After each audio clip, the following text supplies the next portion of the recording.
ভূতের ঠিকানা। ঘটনাটি গল্প হলেও সত্যি। শুনছেন ভূতের ঠিকানা। আমি সৌরভ আছি আপনাদের সঙ্গে। গ্রাফিক্সে আছে সম্রাট। চলে আসা যাক আজকের গল্পে। আমি পার্থ, একজন সরকারি রেল কর্মচারী। তাই কাজের দরুন তামিলনাড়ুর পেরাম্বুর কোচ ফ্যাক্টরিতে কাজ করি। গত 4 বছর কাজের চাপে আর বাড়ি ফেরা হয়নি। আজ অফিস থেকে ছুটি নিয়ে ট্রেনে করে প্রথমে কলকাতায় আসি, তারপর বিধাননগর স্টেশন থেকে রানাঘাট লোকালে উঠি। বাইরে গাঢ় অন্ধকার, শুধু নাছরবান্ধা আলোগুলো ছাড়া আর কিছুই চোখে পড়ছে না। ঠিক রানাঘাট ঢুকবো, হঠাৎ কোত্থেকে তেড়ে পড়ে বৃষ্টি নেমে এলো। সঙ্গে সঙ্গে ট্রেনের মধ্যে দরজা জানলা বন্ধ করা একটা ধুম পড়ে গেল। তারপর যথারীতি রানাঘাট স্টেশনে ট্রেন ঢুকল।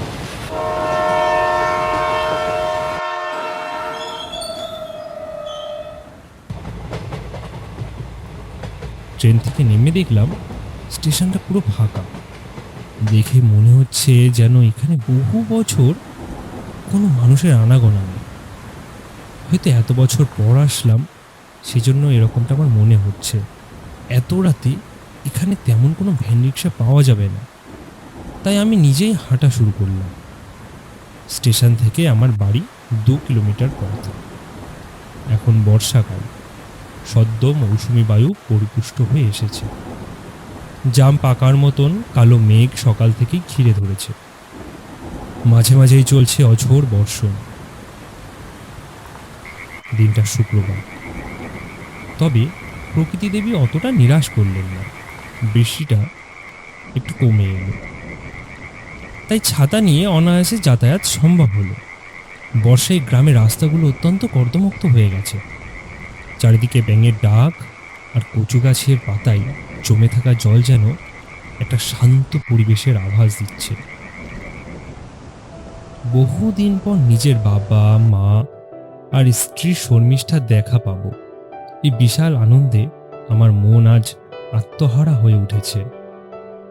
আমাদের গ্রামে এখনো কোনো বিদ্যুৎ বাতি বা কোনো আধুনিক যন্ত্রের ছোঁয়া পড়েনি, তাই পুরো গ্রামটা দেখে মনে হচ্ছে যেন গভীর নিদ্রায় আচ্ছন্ন হয়ে আছে।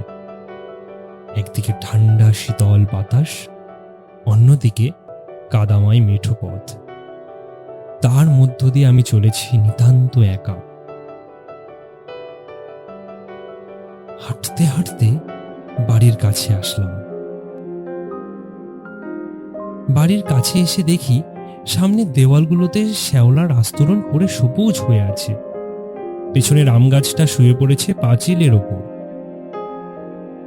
মনে মনে ভাবলাম, হয়তো ঝড় জলে গাছটার গোড়া নরম হয়েই গাছটা শুয়ে পড়েছে। বাড়ির ভেতরে ঢুকে জোরে জোরে ডাকতে লাগলাম, মা, মা, বাবা।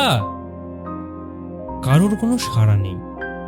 আবার ডাকলাম, শর্মিষ্ঠা, এই শর্মিষ্ঠা, মা, ও মা। কারো কোনো সাড়া না পেয়ে বুঝলাম এমনটা এর আগেও হয়েছে। 3 জনে মিলে মাঠে গেছে ক্ষেতের কাজ দেখাশোনা করতে। তাই আমি এগিয়ে গিয়ে ঘরে ঢুকে চারিদিকে তাকিয়ে দেখলাম সেই একই রকম ভাবে সাজানো আমার সেই ছোট্ট কুঁড়ে ঘর। আর মনে মনে ভাবলাম, সত্যি, তবে কিচ্ছু পাল্টায়নি, একদম আগের মতোই আছে। যাই হোক, এতখানি এসে খুব ক্লান্ত হয়ে পড়াই বিছানায় শুয়ে পড়লাম। হঠাৎ ঘুম ভেঙে গেল বাবার কণ্ঠস্বরে। কখন আসলি রে খোকা? বহুদিন পর তোকে দেখছি। অনেক দূর থেকে এসে ক্লান্ত হয়ে গেছিস বল খোকা? বৌমা রান্না চাপিয়েছে, 2টো গরম গরম ভাত খেয়ে তারপর বিশ্রাম নে। ওসব হবে খন, আগে বলো তুমি কেমন আছো?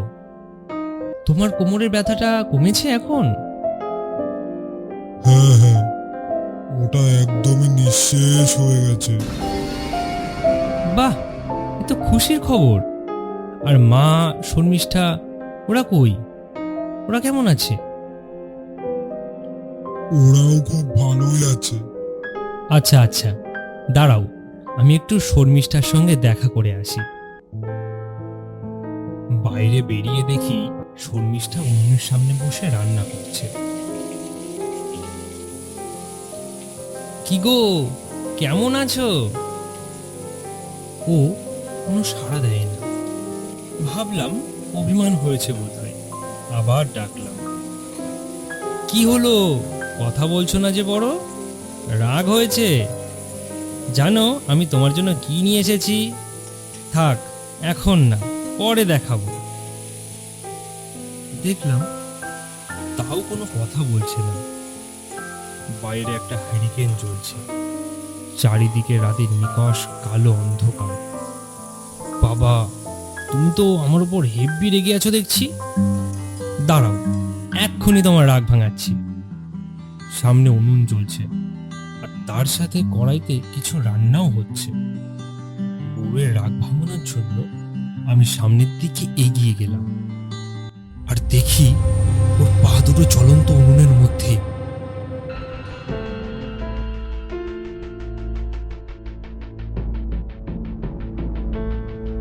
এটা কি?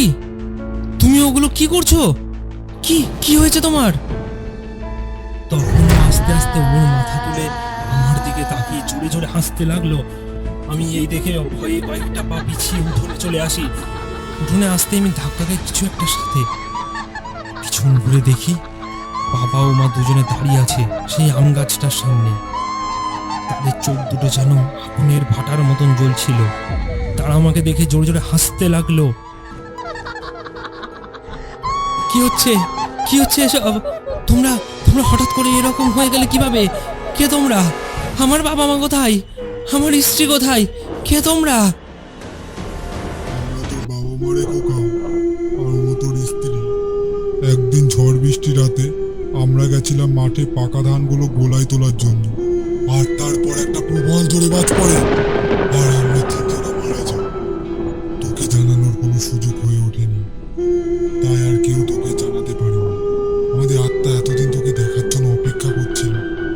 আই বাবা, আমাদের কাছে আয়, ভয় পাস না। আয় বাবা, আয়, আমাদের কাছে আয়। আমি এই রূপ দেখে ভয় পেয়ে ওখান থেকে ছুটতে পালিয়ে যাই।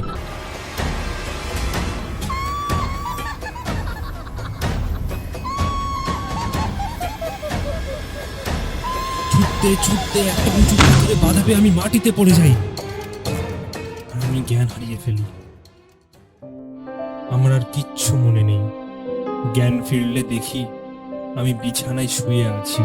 আমার পায়ের কাছে পরণ কাকা বসে আছেন। ওনার কাছ থেকে জানতে পারি উনি আমাকে ভোরবেলা রাস্তায় পড়ে থাকতে দেখেছেন।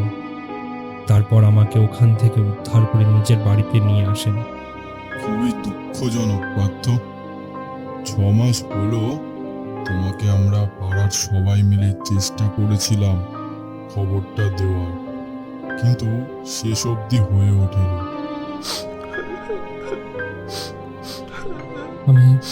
আমি কান্নায় ফেটে বললাম,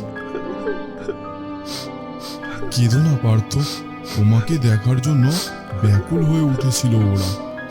তাই কাল তুমি আসায় হয়তো এত কিছু হয়ে গেল। এখন তুমি একটা কাজ করো, তুমি একজন ব্রাহ্মণকে ডেকে তোমার বাবা মা এবং তোমার স্ত্রীর পিণ্ডদানের ব্যবস্থা করো, তবেই ওনাদের আত্মার শান্তি পাবে। এরকম আরও ভিডিও দেখতে আমাদের চ্যানেলটিকে সাবস্ক্রাইব করে নোটিফিকেশন বেলটি প্রেস করে দিন, যাতে নতুন ভিডিও এলে আপনি আগে দেখতে পান। ধন্যবাদ।